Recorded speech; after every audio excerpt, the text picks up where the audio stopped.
understand spiritual truths. Like Zacchaeus, let's go up. Let's join Zacchaeus high up in the sycamore tree, so that we may truly see Jesus. Yes, Zacchaeus went up. He went up. He went up. Tell your neighbor, he went up. Yes, Zacchaeus went up. But verse 5 says, when Jesus came to the place, he looked up and saw him and said unto him, Zacchaeus, make haste and come down. Zacchaeus had gone up to see Jesus, but now he had to come down to meet Jesus. Sisters and brothers, did you catch that? If you want to see Jesus, you must go up. If you want to meet Jesus, you must come down. So Jesus told Zacchaeus, make haste and come down. To meet Jesus, you must have your feet firmly on the ground. Zacchaeus had to come down from his lofty ego because he was a legend in his own mind.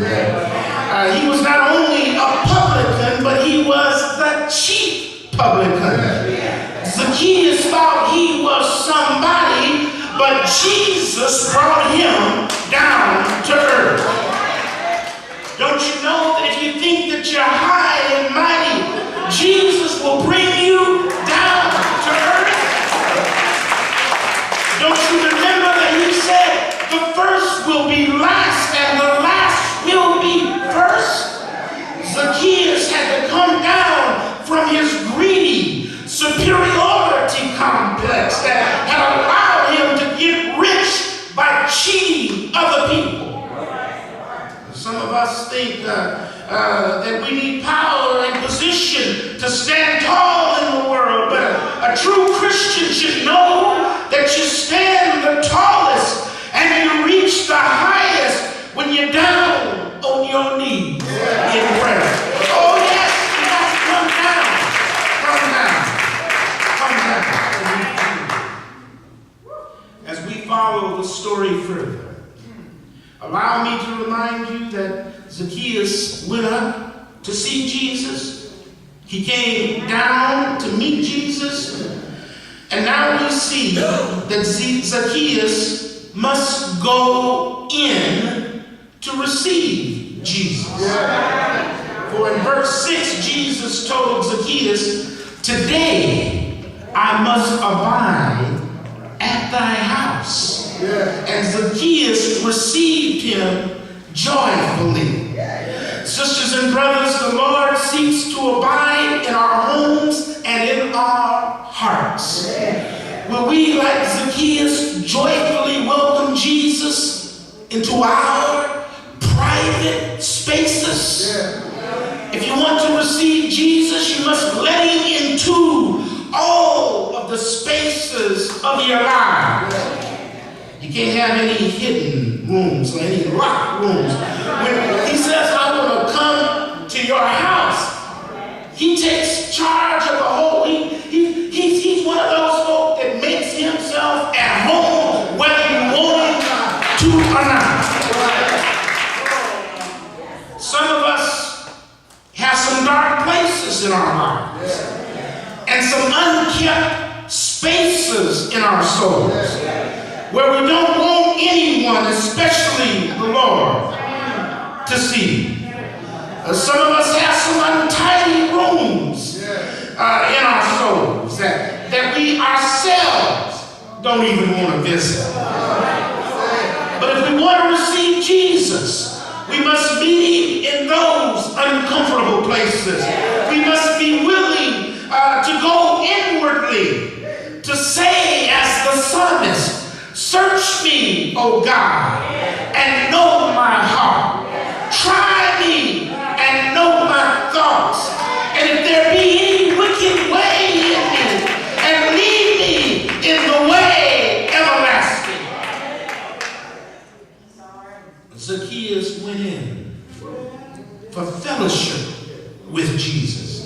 He let Jesus into his home. He let the Lord into his private space. And when this happened, the crowd talked badly about Zacchaeus, and they talked badly about Jesus.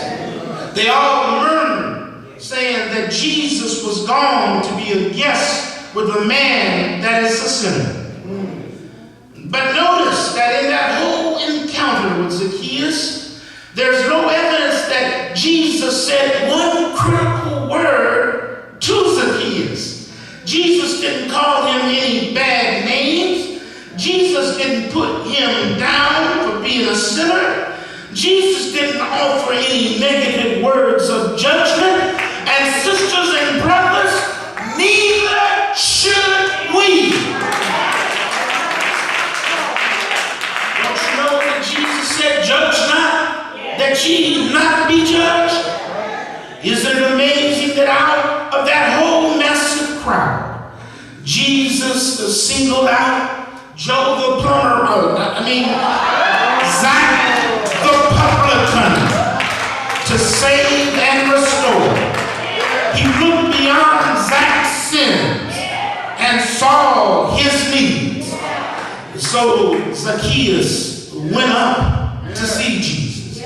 He came down to meet Jesus. He went in to receive Jesus, but also Zacchaeus came out to serve Jesus.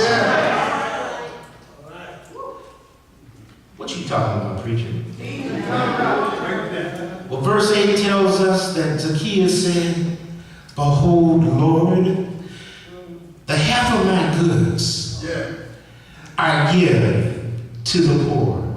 That's serving Jesus.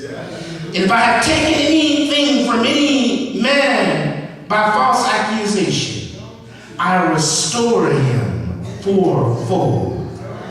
My sisters and brothers, when you go in to receive Jesus, something happens that compels you to come out a different person. You're not the same as before you went in. Zacchaeus was changed. He was converted. He was born again. He was a new creature.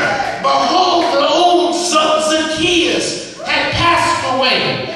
The new Zacchaeus then went out, not only as a different person, but as one who was committed to making a difference by touching others with the joy and love that he found in Jesus. The new Zacchaeus went out to serve Jesus. He gave half of his possessions to the poor, and then he went out to right the wrongs that he had previously committed against others, not simply providing restitution to those whom he had cheated, but by going over and beyond the call of duty and repaying his victim 4 times what they were due. Nobody ordered Zacchaeus to do this. There's no evidence that Jesus asked him to do this. Zacchaeus was truly converted. He was truly transformed. He was truly changed. His change was a change that you can believe